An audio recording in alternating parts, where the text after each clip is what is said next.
What is up, everybody? Welcome to episode 73 of Sales Stories in Real Life. I'm your host, Alex Brusky, and this is the show where B2B sales professionals share their stories about memorable buying experiences. Today, we have none other than Rayna van Beuzekom. She is an award-winning video producer at Commsor. Um, Rayna, so great that we get to do this. I hear you have a really interesting experience with a unique buying experience. You were looking for some new music for your videos. What the heck happened there? What's up, everybody? Whether you're new here or a seasoned listener, please drop a subscribe and like on your favorite streaming platform, Spotify, YouTube, Apple Podcast. Super helpful for getting the show out to more people. And if you yourself have ever wanted to start your own podcast, send me a DM on LinkedIn, and in just 2 to 3 hours per week, I can help you to start and maintain your own podcast. Make your voice heard and start a podcast today. Now, back to the conversation. Yeah, I mean, so I'm a bit of a passive buyer. Like, I more need to just see things about 1,000 times before I know that it's actually something I should buy, which I think is why all the algorithms and TikTok shop works on me, but we'll talk about that later. I did need to buy some more music though. And I was trying to figure out what I should use. And it brought me to influencer marketing and thinking about that. And I saw about 1,000 influencers promoting artlist.io, which is the company I ended up going with. And so obviously I went with them. And these videos were just incredible influencer marketing. It's a really, I think, relevant segue because obviously influencer marketing is making its way to B2B. Obviously, video, it's making its way to B2B in a big way. So I guess let's maybe kind of start from the top of like, were you looking at other competitors, right? Because obviously to see the product in action is almost like a demo each video that you're getting. What were the other companies doing? So what were the competitors pitching, if you will? So Before we get started, I want to introduce you to Lead Feeder. We all know the struggle of identifying website visitors and turning them into valuable leads. Imagine having the power to identify companies visiting your website, track their behavior in real time, and seamlessly integrate it all into your CRM.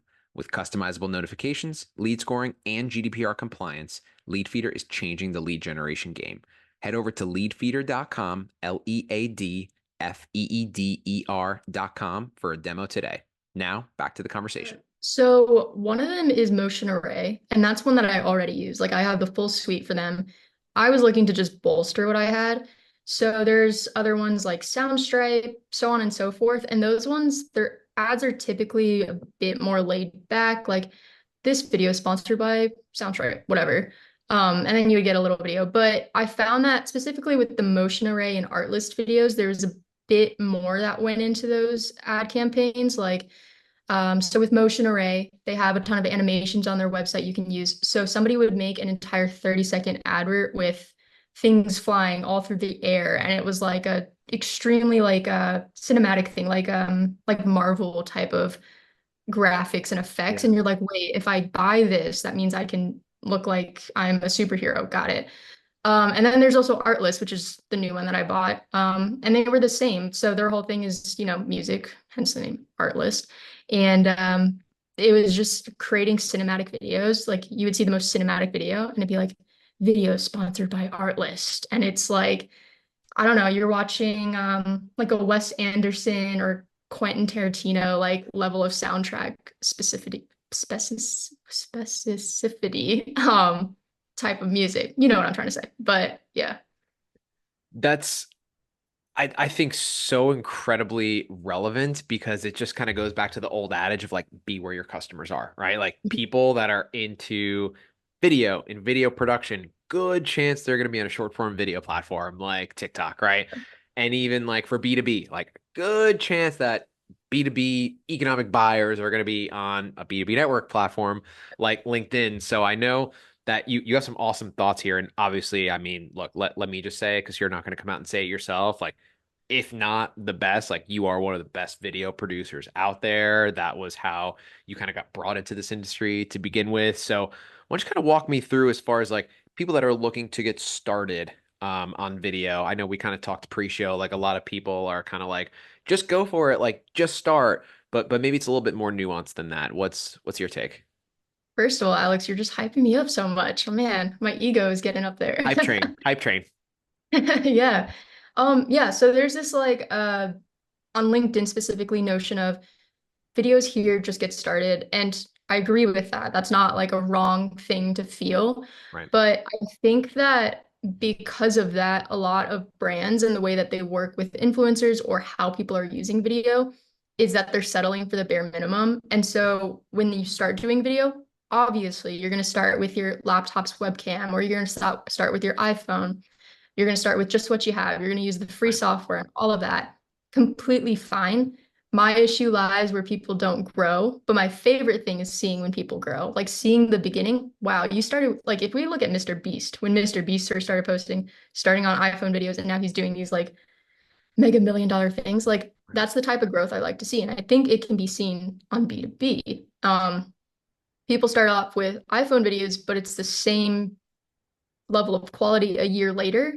And I don't necessarily think that's right. Like, if you are making money from doing this, why wouldn't you invest more into it? You know?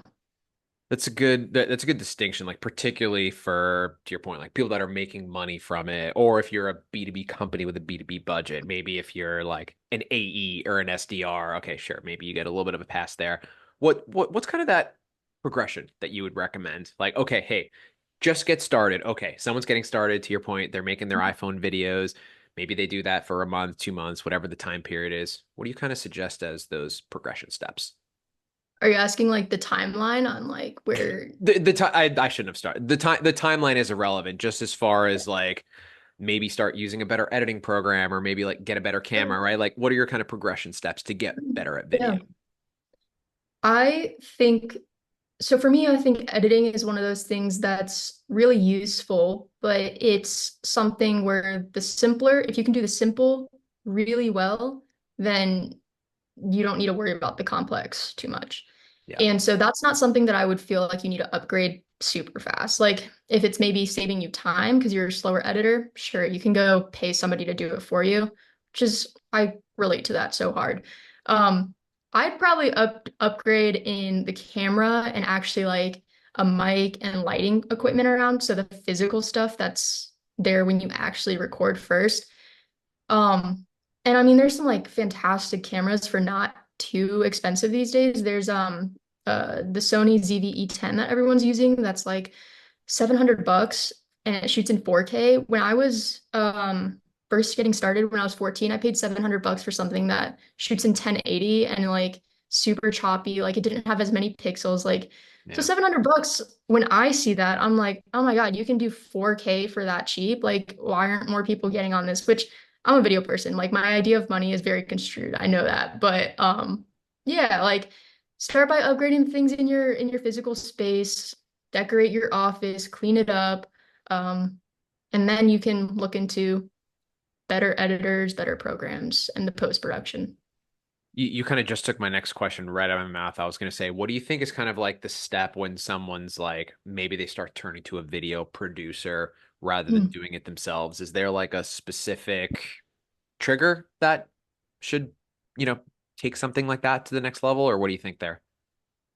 I think there's a couple of clues that you could look for, and it's either A, do I lose money by, like, if you're a salesperson, am I losing money by editing this? Like, your time is valuable. Like, if you're spending too much time editing, pay somebody else to do it Right. because you probably make more money, you know, doing your sales, what salespeople do, all that. And then the other thing is the progression of what this is working? Like, are you getting more views, more engagement, more likes on your stuff? Right. If so, can you scale it with outside help? Like, and will that help you? And so, yeah, because I think for even me, I'm like, what I'm doing right now is not scalable. Nor I'm very particular about my edits, so it's gonna take me a long time to decide I want an editor. But yeah, like to be scalable, you need outside help. Well, I mean, look, editing is time consuming. I think that's like kind of like the bottom line. I think there is a lot of really fascinating new technology from companies like Caption AI and Opus Clip, right? Companies like that, where it's like I can send them over a full podcast episode and they'll spit me back 10 to 15 shorts, that are formatted for shorts. And obviously I'm not expecting individual video producer quality. But to your point, for someone who's trying to scale it and just needs the time, and I don't have the time to sit around and edit 10 to 15 shorts, it's really cool. So where do you kind of see video going from that perspective? I mean, obviously I did a podcast specific example there because that's what I'm aware of. But where do you think is kind of like the next thing in video, right? Like obviously everything seems to be headed towards this short form video. Mhm. TikTok, even LinkedIn has their own little video feed that they're showing now on mobile. Where do you think is kind of like the next thing that people aren't necessarily talking about yet? Yeah, I mean, I would argue that we're not headed towards short form. Like that is either right now or yesterday. It's like one of those things where like if you aren't doing it already, then sorry, but you're behind. Yeah. I would argue that people might be moving more towards long form video and maybe even podcast is in that category. We'll just throw it in there just for the sake of this. But even among like my friends and all that, like we will throw on like I have never listened to a podcast. They've been around like so long. And this year, like I've been nonstop podcast listening. I don't know if it's like a thing of getting older, but I think people's attention spans almost not burst, but I'm going to say burst, kind of burst a little bit because you go from like these 3 second attention spans, and now people want this little bit slower paced, meaningful content. And honestly, that goes kind of into what we talk about at Commsor with like the real relationships and connections and authenticity and all that. That's long form video. You're not going to really find that as much in the short form video because the only goal of short form video is to keep your attention. The goal of long form video is to build a relationship with you, to make you come Mhm. back. Um, because it's, yeah, you want them to watch as much of the video as possible and like to come back for the next one. You see that totally caught me off guard. I would have thought you'd have been like, "Oh, we're going for even shorter form video. It's gonna be 2 seconds now." I'm kidding.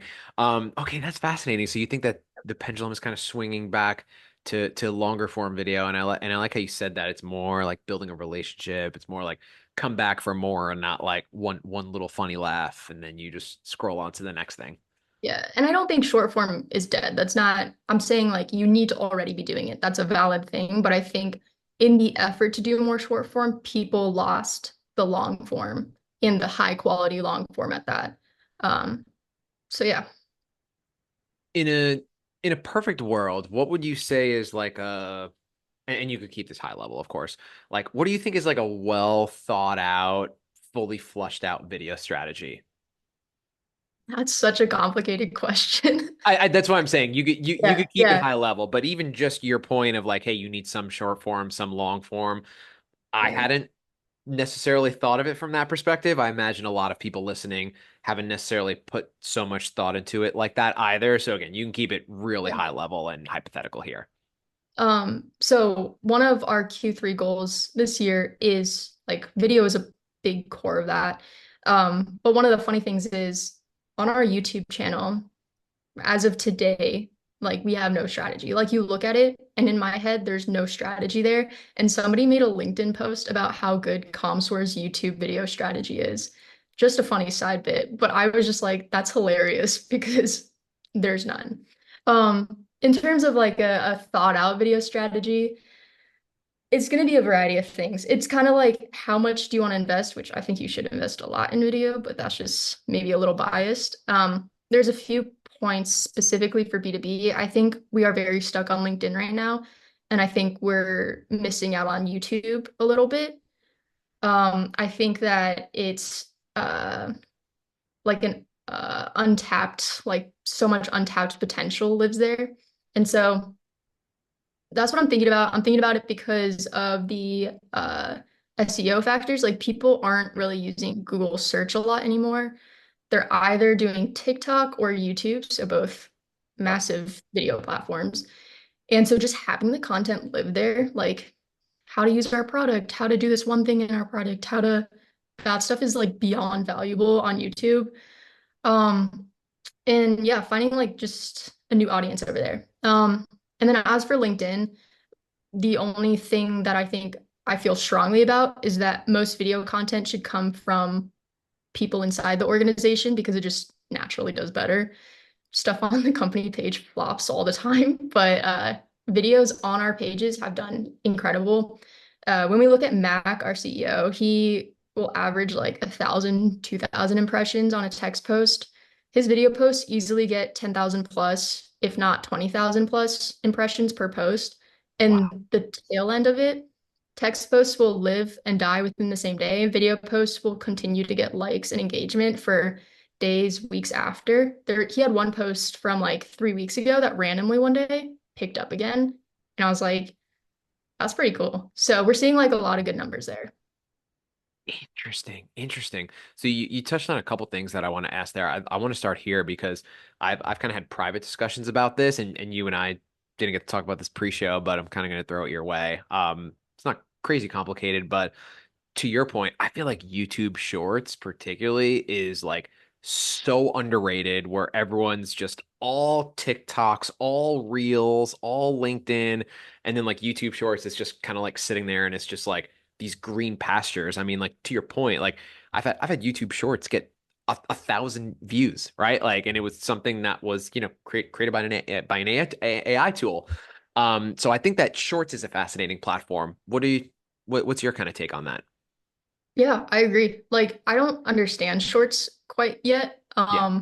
For some reason, a ton of mine this past week got like 0 views, and I was super confused. But shorts is like one of those hit or miss because we've had shorts Mm. get thousands of views and then we get like zero. I'm still figuring it out. So just to preface anything, I do think it has like a lot of potential. I just got to figure out how to like crack into that. So I've experienced the same, by the way. Just to be clear, um, I do think that that's kind of like the allure and the green pasture to it is like there's no one that's like I'm a YouTube Shorts expert, and I think like that kind of like creates opportunity where like people do kind of feel like they know TikTok inside and out. They feel like they know LinkedIn inside and out, and it feels like I don't know. I just feel like Shorts is just this huge. To your point earlier about YouTube, I think just huge untapped market. I mean, they literally have more market share than Netflix, which is Yeah. absurd to think of. I saw that stat the other day. That kind of blew my mind. One of the things I wanted to run by you too, and this is maybe like tapping into a little bit of the selfish part of the questioning here, is like for me particularly, have no problem getting on video, have no shortage of topics to talk about. I feel comfortable saying as a POV that a lot of people would like to do more video, but the actual editing is not only time consuming, but it takes some practice, right? Like you don't just like open up an editing app like CapCut and you're a great editor all of a sudden. What kind of advice would you give for people that are trying to like dip their feet into like actual video editing? Yeah, I mean, I feel weird about this topic because at one part I want to be like anybody can edit, like just go do it. But at the same time, I remember how long it took for me to understand it. And the speed at which people need videos right now is just like you need to have started making videos yesterday. Like a ton of Right. things I've said in this podcast already, but like it's one of those things where like you record a video and you're like, oh my God, I need it for tomorrow. Um, so it's difficult. It's like, what do I tell you? I will say, I know I'm sponsored by them, but Capsule has so many tools that will literally help a zero experience editor start editing. I've literally recommended it to my stepdad because he wants to start making videos for his company. And I was like, you don't need any experience to use this. You can click one button and it'll chop up your video and take out all the weird pauses, and you can add captions in. So they are more enterprise focused, so it might depend on like at need. But that's a tool I really like. I think there's a few other tools out there similar to that, like text-based editors, that are much easier for beginners to grasp. Besides that, like for anything, I say to learn it, you got to do it. Like you have to practice and you have to like, as much as it sucks in the beginning, like you have to, like, as even like being on camera, as much as being on camera sucks in the beginning, you got to just do it. I mean, look, a lot of this stuff, like, there's no like magic bullet of like, oh, Rayna said this, and now I'm gonna go do it. But like, I think to like have a reminder from someone who is just again like so on top of your craft the way you are helps a lot too. And we talked about something really fascinating pre-show. I want to throw your direction too, which is like the difference between a text post and a video post. Like, I know that you mentioned like a text post. Someone has a grammatical error in a text post, it's like a sore thumb. Like you could see it from a mile away. Some people might even like correct you in the comments if they're like a sleuth or something like that. And video, maybe not so much the same emphasis on kind of like grammar or being so proper. What's kind of your take on that? Yeah, okay. So first of all, this idea came from somebody in my comment section, so I don't want to take credit for it, but we'll tag him somewhere. But he commented on my post like frustrated, but not at me. He was frustrated at like other people because I was talking about rules in video or something, and he was like, so many people grammar Nazis get mad at people for incorrect grammar, but what about the other platforms and mediums? Like, are you gonna get mad at them? Like for video, like not following the video rules. It's like that actually brings up such a great point because I get mad at videos all the time and I can't explain why. And maybe it's because like I'm a like grammar Nazi for video. But yeah, there are like a ton of rules in video. And I think that goes back to the first topic we were talking about. With the yes, get started with video, but learn how to do it, learn the rules, and get better at doing video. I don't care if you're like if you're a beginner and you suck, like that's so valid. Like I sucked in the beginning too. Like that's Right. you're allowed to do that. But if you've been doing it for a really long time and you're failing to improve, that's where I find issue. It's similar to people who are writing. If you make a grammatical mistake one time, that's okay. If you keep Right. making that mistake 100 times, there's probably issue there. And so I think people are saying get started with video, but failing to do a little bit more research into what makes a good video. What does make a good video? What does make a good video? I always say it starts with the story, but that's like a massive rabbit hole. So obviously we don't have to burrow ourselves into a massive rabbit hole here. And I agree with you, and I think it's largely the same with selling. Like we are largely selling stories and narratives as opposed to just products, particularly on the Salesforce side where we're selling a whole platform and a whole suite. Maybe if you're like a singular widget, maybe selling through stories isn't as valuable. I think you're kind of going down a good path here. Like what would you say kind of brings together a good video? Like you starting with the story and then what? Okay, yeah. So when I say story, I mean like specifically like everything else in your video could suck if you have a good story and you've seen it in there's like quite a few content creators who have low quality videos but what they're saying is so valuable. And I think specifically in B2B we run into issues of saying the same thing about 100 different times, Yeah. and so finding new ways to say it, like do you have a real life experience that's really intriguing to bring to that? Once you nail that, then you can get into like actually making the video and recording it.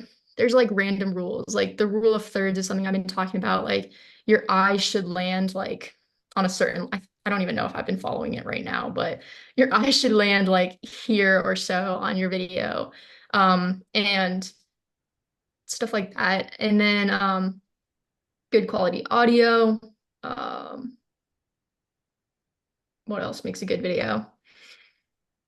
See, like it's so like intrinsic to me. I'm like, what are the rules? Do I know the rules to video? I don't know. I Um, mean, hey, look, that rule of thirds, that I think is so helpful for your kind of novice video creator. Like I could promise you, people early on in their video journey are not thinking of something like that. So what may seem elementary to you is like probably mind blowing for a lot of folks listening in. oh yeah, for sure. I think like I run into when I'm trying to educate people on creating videos and what I do know, sometimes what I think is obvious is not always obvious. And so like for instance, if I'm coaching someone on my team about making a video, I'll be like, "Hey, go make this video. Give them a script, go run." And then they'll come back to me with something that's like not really what I wanted. And so it's like I consciously right now am learning like how to almost over explain myself to get that point across. But yeah, I mean, like good video, it's like you can literally look up rules of film, and I think there's like nine of them or something that are just the key ones. Most of them don't apply to B2B video. The ones I talk about on my page do, but good video, good audio, good story. Not in that order, backwards order. It's helpful. It's really helpful. I can seriously. It's a topic that I think very few are like extremely proficient in. And I think you guys could do a lot to kind of help the greater masses. And I mean, I'll even tell you because I know that you know him too. Like I always very much admire Todd Clouser for this. Oh Like I my goodness. remember Todd and I got to hang out and he told me about how, he was at a welding company, and to your point earlier, they would do like how-to videos on welding that would get like 700, 700,000 I don't know if that's the exact number. Sorry if I overblew that or underblew that, Todd. But like, I mean, from an SEO perspective, I think people are really missing out on video, and Todd has really hammered that point home with me over time. One of the other things that I'll throw out there is kind of my take. I'm not going to say hot take because I don't think there's a hot take at all. I think every single B2B company should have a podcast. And I think it's a massive missed opportunity if you don't. Like if you're a company and you have a how-to video on YouTube, on Reels, on TikTok, and you have a podcast where you answer FAQs or you have your customers on and talk about your experience, I don't know. It feels like such low-hanging fruit for me. Am I nuts or am I onto something here? What do you think? First, Todd, I want to shout him out and say he is the king of taking boring topics and making them fun. The way he absolutely, okay, one, master of YouTube, two, emails. Like, how did he make that so interesting somehow? Of course, shout out to Will Aitken too on that. And then, yeah, of course, yeah. And then now he's at Audience Plus, which is a bit more interesting. But Master, if you want to learn from him about how to take a boring like B2B topic, turn it fun, he's the guy I think you have to follow. Podcasts for all companies, I don't disagree, but I personally get a bit bored by the podcasts that are currently out. Not to offend anybody, but I wonder, okay, so podcasts could be used for multiple reasons. One is customer acquisition, and I think that is a fantastic use. Pulling customers onto podcasts and just like being like, hey, I really want you on my podcast. That's such a great tool for salespeople. I think that's good. I think that as a marketing effort, it's less strong in my opinion. Hmm. Um, I right now I'm favoring more like long form video that doesn't include podcasts. And maybe like I'm a little biased because I'm the editor and sometimes podcasts bore me. But a lot of times they say in editing, if what you're watching is boring you, then it's not good content. And I do have more fun doing like the 5 to 10 minute videos. So yeah, that's just kind of my viewpoint on podcasts. And but I don't think they're bad. It's it's a really loose use of the term as well. Like, I mean, I don't know. For me, in my mind, I feel like you can kind of call anything a podcast, but I think you and I are thinking the same thing is like have like a 5 to 10 minute FAQ video rather Absolutely. than an FAQ section of your Yeah, website, right? Or like 100%. have that how to on Mhm. your YouTube as opposed to another just pay a block of text on your website. I think that's kind of what we're sort of Okay, getting at that here I is will like, 100% agree with. Like, it's the hour-long talking about the same thing that I can't really get behind. But if yeah. you're using video to bolster those typically not so fun things, I think that's fantastic. Well, or just like people that are on the verge of buying or looking at your Mhm. competitors, what are the questions that those people are going through? Like, Yeah. have those questions answered in multiple formats. Yeah. That's what I'm saying. Have an audio version, have a video version, have a text version, throw it on different platforms. It's like the questions that people need answered to buy. Answer them on video, answer them on text, answer them on audio. I don't know. It just seems like such Yeah. low-hanging fruit for me. And I feel like so little people do it. Am I missing something? Am I nuts? Or what's happening out there? You're not missing anything at all. Like there's this really great app called Screen Studio, not sponsored. And Mac actually introduced me to them, that company. It is the best way to do a screen recording that I've ever seen. It will literally produce you a fully what looks like an animated video by just you screen recording and clicking around your app. So for us, that works really great because we can demo to customers like, how do you do this certain thing within our app? And we can quickly screen record and it'll literally like zoom in on the cursor and it'll like show the cursor tapping like the certain thing. It'll do all the whole nine. And so yeah, that's a highly recommended by me and it should be introduced to more parts of everybody's process. Love it. Love it. It's funny. I was just talking about this on another episode. Is like I feel like I hate when stuff gets predictable and it's like I know what someone's going to post before they click post, or like I know what someone's going to say before they even open their mouth. And I feel like this episode is such a breath of fresh air because normally it's like buying stories and sales and things that you could do, and this is just like it took on a whole new topic that's been kind of largely untouched on the show. So seriously, thank you so much for just blessing us all with your wisdom and expertise on that track. What's like the one big takeaway that you'd give to folks? And that's just open for interpretation. It could be video, it could be B2B. Like what's kind of your big takeaway that you want to leave folks with? The big takeaway I want to leave with folks is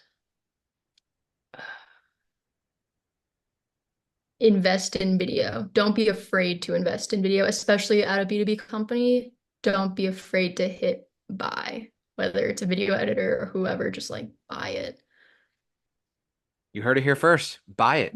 Do it. Okay, Uh, do it. no, this No, is I mean there's a fear of spending money. And so like I need to just be like, video is gonna be expensive, but you need to do it. So just buy it. hey, sometime I think you said it best earlier. Is like a lot of the things is like you should have been doing this yesterday. You should have been doing this yesterday. So I think like sometimes folks need to be kind of like pushed in the pool a little bit, and maybe I could speak for myself, a little bit of price reluctance on some of the equipment and getting a video editor. It's like you could be kind of like on the ball or you could be behind it. So I think it's really good reminders across the board. Um, Rayna, seriously, can't say enough good things. This was like absolutely fantastic. What I am actually going to ask folks on the way out is if you want to see more video specific content like this, or if you'd like me to cover topics more deeper in the future, let me know what topics. Let me know if you like this format. Because Rayna, seriously, this is absolutely fantastic. Thank you so much for joining and sharing with all of us. Thanks so much for having me. I really had fun this conversation. Love that. Still stories in real life, fam. We will see you next week. Cheers.